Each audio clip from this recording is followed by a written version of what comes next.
الحمد لله رب العالمين، والصلاة والسلام على رسول الله وعلى آله وصحبه وسلم أجمعين. قال المصنف رحمه الله تعالى: الخاتمة،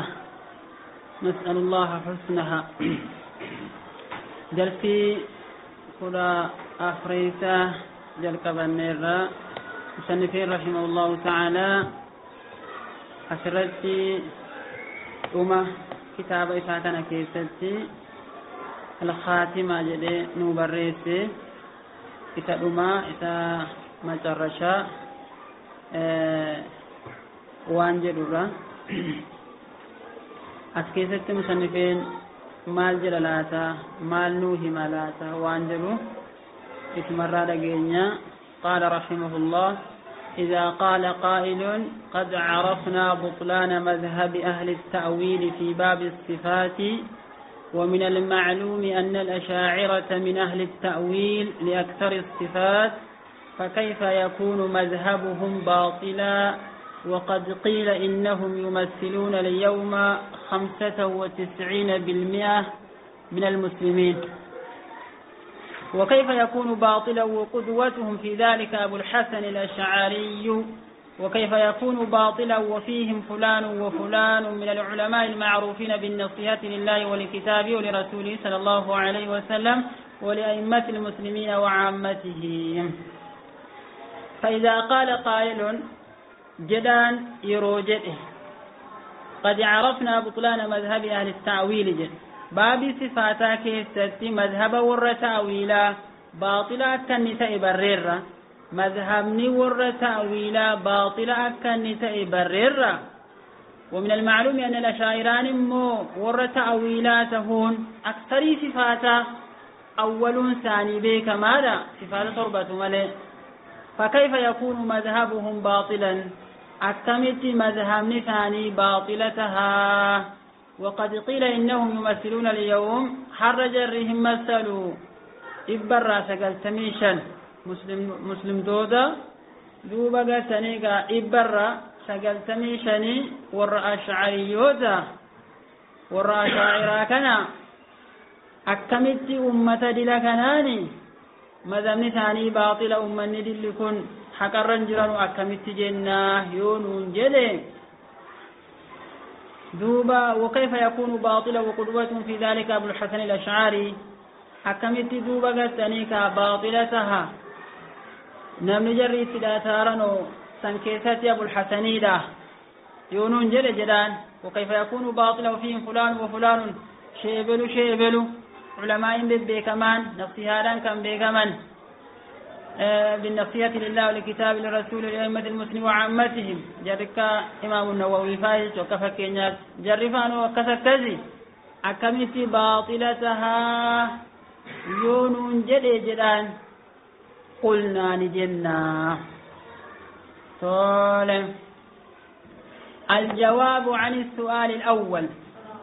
وعليكم السلام ورحمة الله. ديبين يجرى في دران الرّ أننا لا نسلم أن تكون نسبة الأشاعرة بهذا القدر بالنسبة لسائر فرق المسلمين. قافي جريش لا حر ورئ شاعروتا إبرا سقلتنيشا كان جرجلا سنة أران تقبل ججو، فإن هذه دعوة تحتاج إلى إثبات كن همنا لرقات سوتي حاجة أمتي عن طريق الإحساء الدقيق أكقاري تججو إحساء قدمي لكاهمي لكوسي هبتميت انتلمي فرسنتين كن كاموتي حاجة أمسيسا. ثم لو كان ينين وقفتيسا ثم لو سلمنا أنهم بهذا القدر وتممو فرضا قدريتم أمو وتممو هاتو إبرا سقلتميشا وتممو جنة إننون أرقم وتم كان جنة ثاني تكاو كان أولي يوتم جنة هد من نتاني كن لا يقتضي عصمته من الخطأ بدير راتب فماته إتاني في مرتيس فجو، لأن العصمة في إجماع المسلمين عصمان كان إن يرقمه مسلموني والتو كيست يرقم ملي إرهدون ما كيست تيمج. ثم نقول إن إجماع المسلمين قديما ثابت على خلاف ما كان عليه أهل التأويل. إجماع المسلمين دران جتشوت ثبت هجر مال الرتي فألا ووري تأويلا الرجل الرتي ثبت فإن السلف الصالح من صدر هذه الأمة وهم الصحابة الذين هم خير القرون والتابعون لهم بإحسان وأئمة الهدى من بعدهم كانوا مجمعين على إثبات ما أثبته الله لنفسه وأثبته له رسوله صلى الله عليه وسلم من الأسماء والصفات وإجراء النصوص على ظاهرها اللائق بالله تعالى من غير تحريف ولا تعطيل ولا تكييف ولا تمثيل وهم خير القرون بنص الرسول صلى الله عليه وسلم إذا سلفوني صالحين جيتو أول أمة كان صحابة الراجة ردوبة تابعيوتا والرئيسان الرفيج أئمة هدى بودا كان أجرهم بثاني الرتي والتورى مال الرتي والربي في ثبتي ثاني أكسم وانر جمان ربي ثبتي سورة أسماء الراففات الرا نصوصا كان مو ظاهر ربي مالو الرياسو كان رتي والثاني تحريفا تعطيل كيف تمثيل مالجت جرمو خير قروناتي صدر الأول دوبا قتني قال ليس فيهم أشعري واحد أشعريين تكل لك تنجر حتى المؤسس نفسه لم يكن مخلوقا هنا حتى أبو الحسنين وجل أبا مذهبكنا قافتنا يوم خلقا قافتنا إن خلقا نجتر حتى إن نويو وإجماعهم حجة ملزمة حجالا دوبا إجماع ثاني جتر دوبا حجة دركمة واجب قوتو تاتي لأنه مقتضى الكتاب والسنة وقد سبق نقل الإجماع عنه في القاعدة الرابعة من قواعد نصوص الصفات دابت سميجر ريتون إذن إذا أبي الحسن الأشعري قافتنا إن خلق منه كان الندالة ولد بعد زمن الصحابة سؤال إيجا زمن صحاباتي ألا تجدر أبي الحسنين عقيدان أبي الحسني كني صدر الأولين كيسا أرقمتين تري حيه بودي كان عقلي ثانيتين بافة جيتنا بودي كان جرى صدفار ففاكيه والجواب عن السؤال الثاني لما فارت مودي بيني أن أبا الحسن الأشعري وغيره من أئمة المسلمين لا يدعون لأنفسهم العصمة من الخطأ دوبا لبوس عنيتي في نمة وجدت لا يدعون لأنفسهم العصمة من الخطأ بل لم ينالوا الإمامة في الدين إلا حين عرفوا قدر أنفسهم لكي لبوس عني برم مليو إمام ما نرقن نجري ونزلوها منزلتها بك إسي قبسي ثم مليو نرقن إمام ما لما كان أرقتونه أدري لبوي ثاني براني بكا إسيدا ملو قبسي ثاني كان جري أرقدا يجب وكان في قلوبهم من تعظيم الكتاب والسنة قلبي ثاني كيسة القرآن في حديث قدسون أرقم جنان ما استحقوا بأن يكونوا أئمة وأنتن أئماته حق قردا قال الله تعالى وجعلنا منهم أئمة يهدون بأمرنا لما صبروا وكانوا بآياتنا يوقنون جد أئمة ثانقون يروكم يروجر أبسني آية كنيتي أمنا نجد وقال عن إبراهيم إن إبراهيم كان أمة قانتا لله حنيفا ولم يكن المشركين ثم إن هؤلاء المتأخرين الذين ينتسبون إليه والركرساتهم الكتاب لم يقتدوا به الاقتداء الذي ينبغي أن يكونوا عليه أكبر باجي ستشهر دفانجرا وذلك أن أبا الحسن كان له مراحل ثلاثة في العقيدة كان له مراحل ثلاث في العقيدة مرحلة وانسلك بجدت عقيدة كيستي المرحلة الأولى مرحلة الاعتزال اعتنق مذهب المعتزلة 40 عاما يقرره ويناظر عليه ثم رجع عنه وصرح بتضليل المعتزلة وبالغ في الرد عليهم مرحلة صدق أبي الحسن الأشعري يكون عقيدة كيفت مرحلة لندرادا مرحلة اعتزالات قاف معتزلة تأجر سنجلت مذهب معتزلة وقاف سمكنني حمتي تأجلت إذا ثبتيسا إرتفى الماء إيقشي إرادي بئ وقاف سموجن طريقة يجلت مذهبني معتزلة أكني بداته إيقنتنا أديس جلت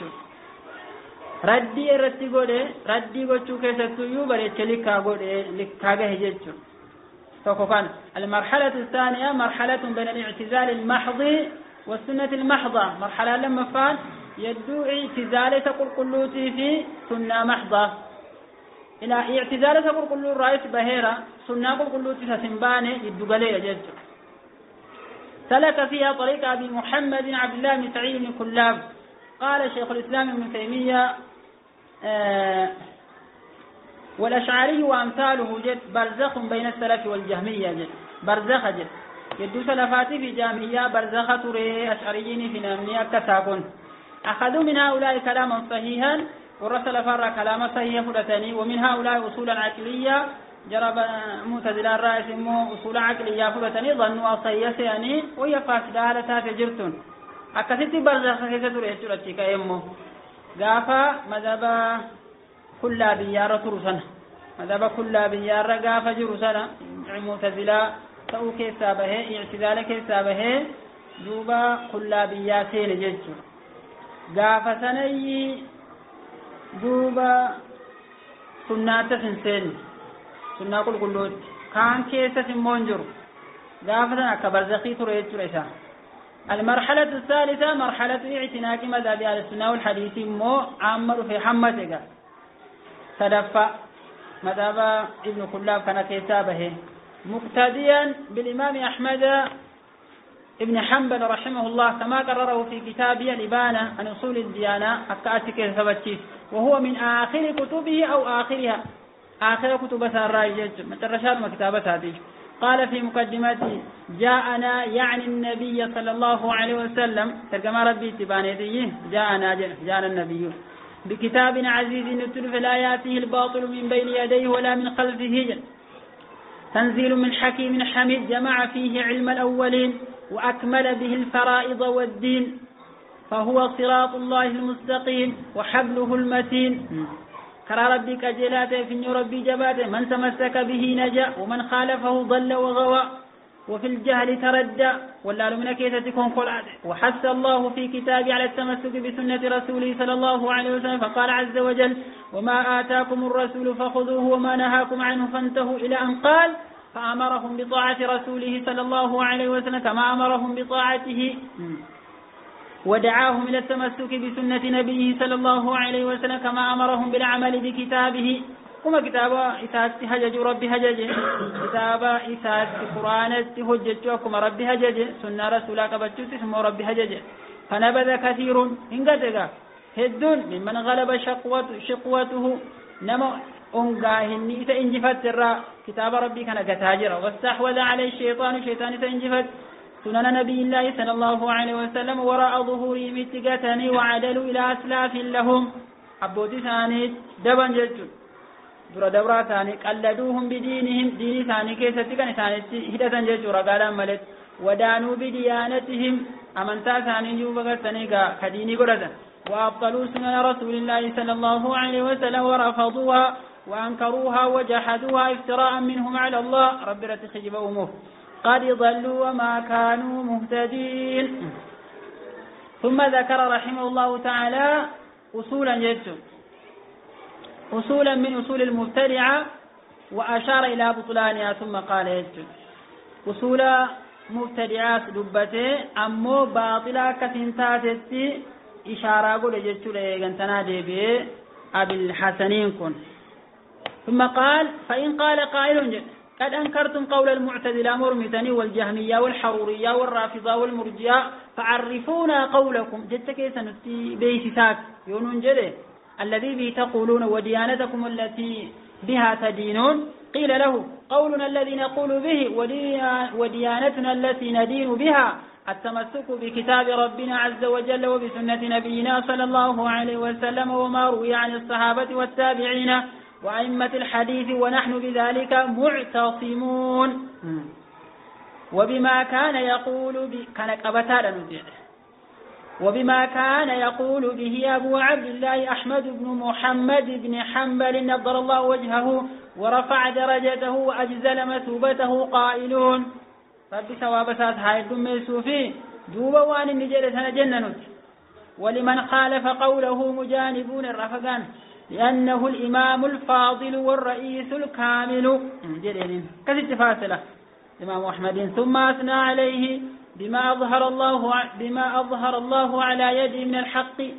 حق رب جل حرك إمام أحمد الرتم لشيء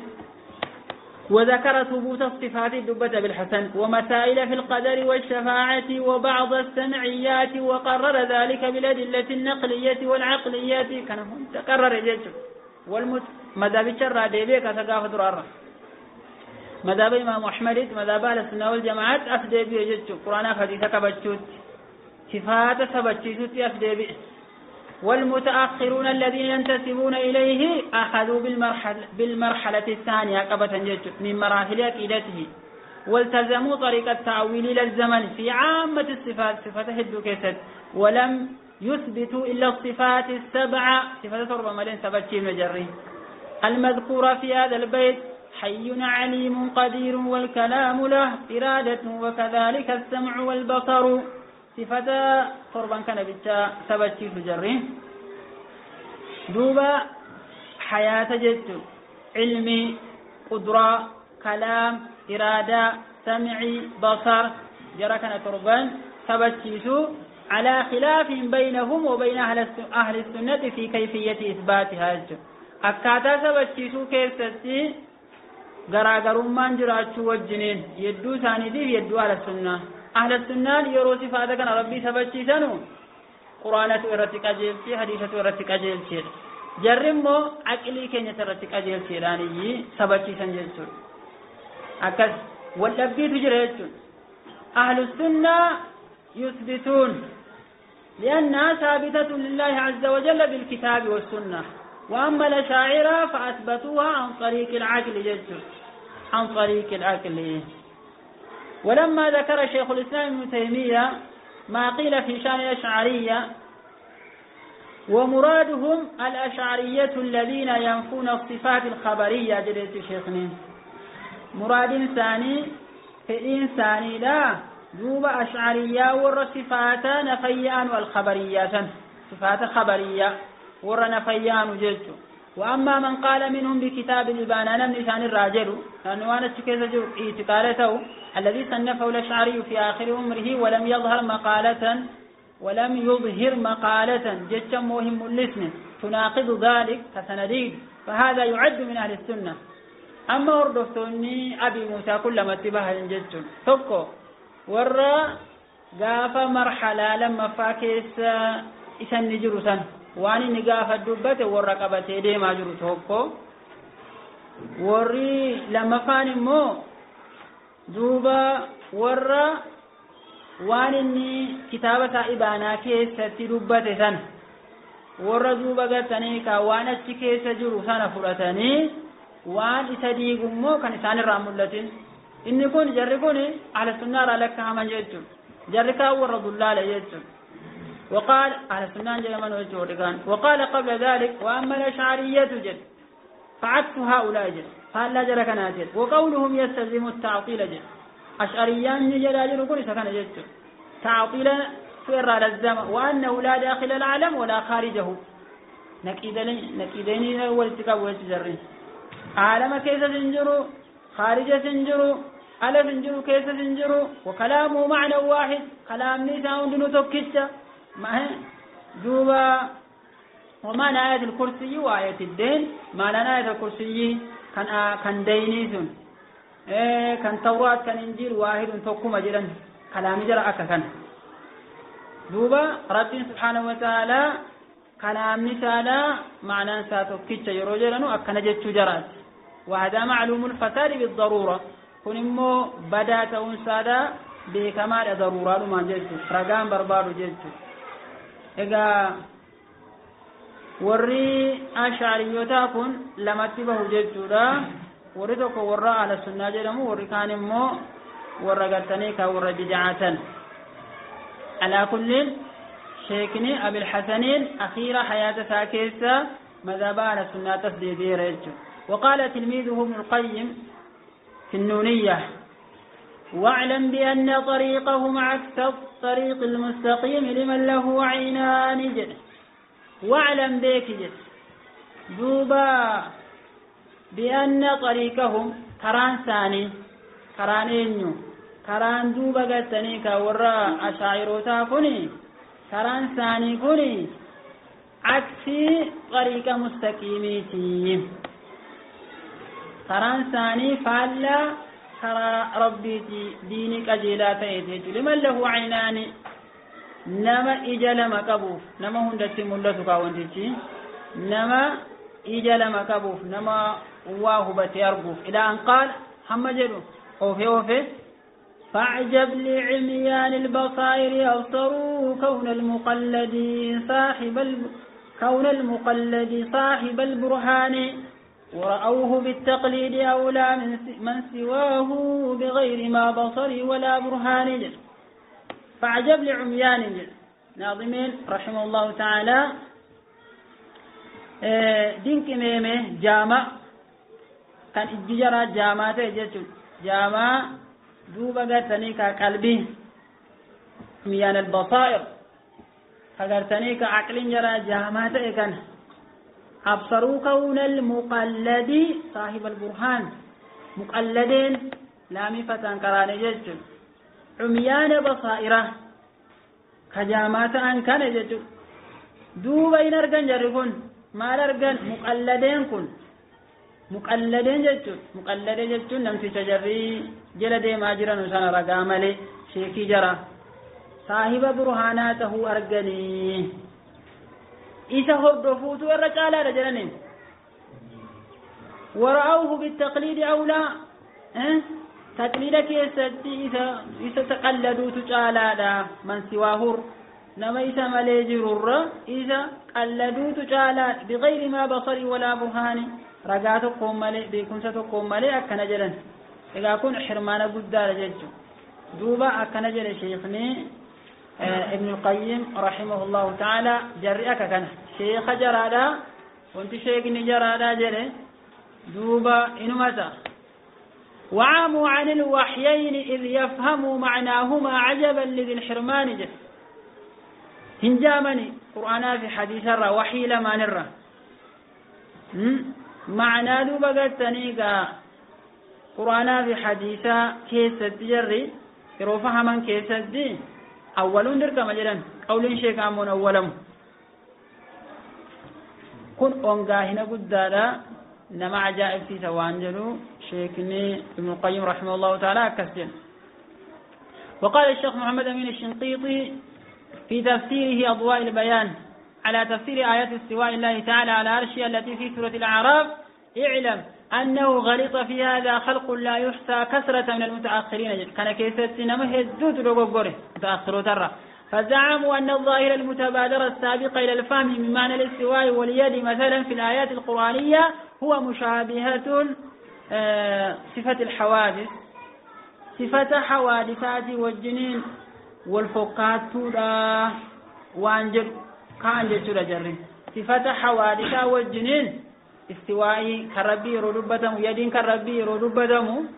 دوبا صفة مخلوقات وجه والفقات جلن وقالوا يجب علينا أن نصرفه عن ظاهره جلن إجماعا جلن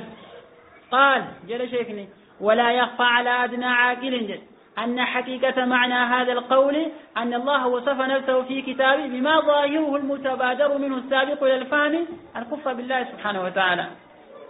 وكتامي تجل نما عقلي رمتكوك برتي حقيقة جستكنا على ربي كتاب ساكيستي وفوصف وان ظاهر رئيسالا والنفهمين ما تددف كوني كفر وان ربي وفوصف جتو تأه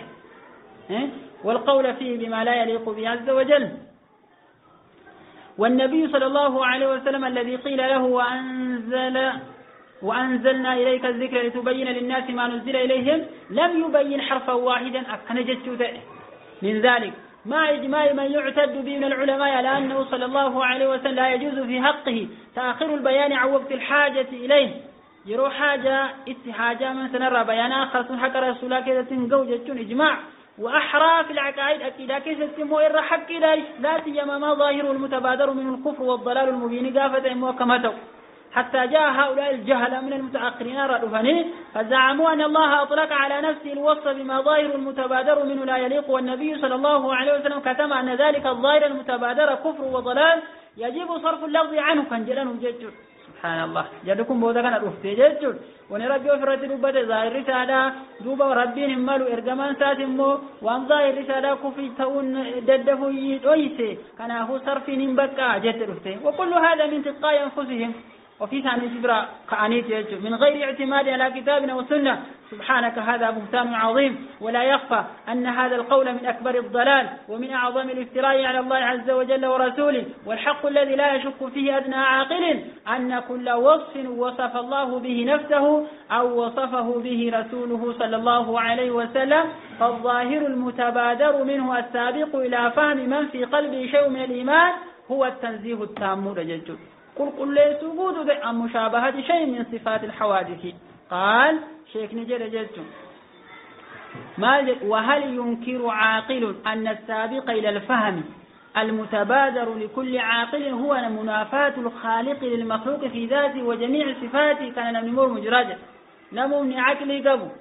إني فهمنا ما تددف جلت عقلي نما قبو هندافو خالقني مخلوقان أدته ولمقام ذاتك يزت صفاتك يزت كان نمر مجرد لا والله لا ينكر ذلك إلا مخابر أما أفقد سوى والجاهل المفتري الذي يزعم أن ظاهر آيات الصفات لا يليق بالله لأنه كفر وتشبيه كجر كنجت إنما جر إليه ذلك تنجيس قلبه سبحان الله قلبي سات نجف منه قلبي سات نجف مجلت قلبي سات نجف طول مالين بقدر التشبيه بين الخالق والمخلوق كان نجف مجلت قدر جت لك دوبا تشبيهات يدو خالقاتي في مخلوقا والفك سورة قدر كان نجف مجرى سبحان الله ربكم فأداه شؤم التشبيه شؤم تشبيه إسجيسس إلى نفي صفات الله جل وعلا صفات ربي مرمول إسجيسس وعدم الإيمان بها مع أنه جل وعلا هو الذي وصف بها نفسه ربي تنفسه نمسات والجن فكان هذا الجاهل مشبها أولا ربي في نمو الفك سجد ومعطلا ثانيا أتشيك يمولك مشابهة ترقم جدم صفة ربي الرامرم فارتكب ما لا يليق بالله ابتداء وانتهاء والربي هم اللي يابت جد جلقبتس تشبيه ربي هم انتهاء تعطيل ربي هم جد ولو كان قلبه عارفا بالله كما ينبغي معظما لله كما ينبغي ظاهرا من أقذار التشبيه لكان المتبادر عنده السابق إلى فهمه أن وصف الله تعالى بالغ من الكمال والجلال وطوان جدت لقلبين ساك ربين بكتايدي والربيد عاكون جدت تقات وصو ربين قدساتانيتي أكمل تجدت إذا قلبين جرى وصو قل كلها تيدي دوبا لكان المتبادر عنده سبرتك أن تدفس يعني فهمي ساتك أن درسه أن وصف الله تعالى وصف الرب صفان ربي بالغ من الكمال والجلال ما يقطع أوهام علائق المشابهة بينه وبين صفات المخلوقين تأسلاهي توكنا كباده دوبا وانسلا وهمي سئو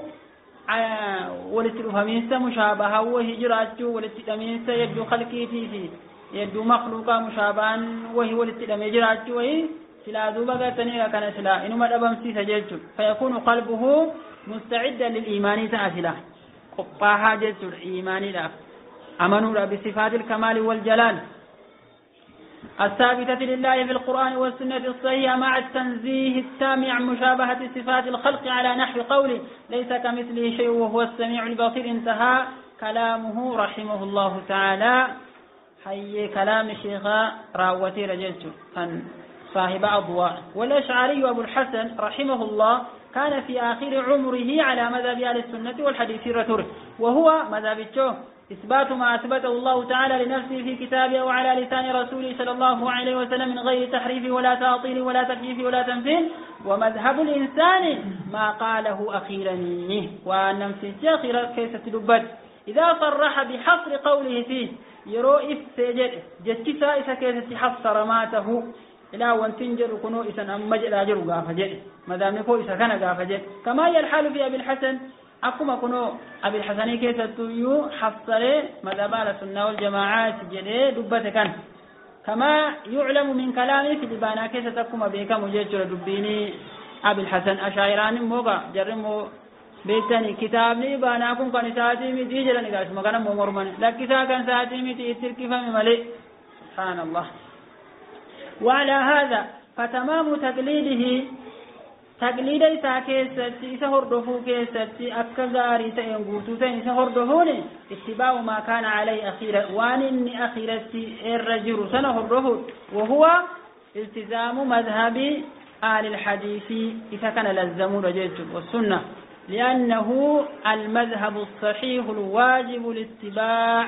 الذي التزم به أبو الحسن نفسه كان أبي الحسنين يوف ما ساتيه أفقب فيه سنة وأنجلون شيكني رحمه الله تعالى دبتني شبه هاجر هنده أبم سيسني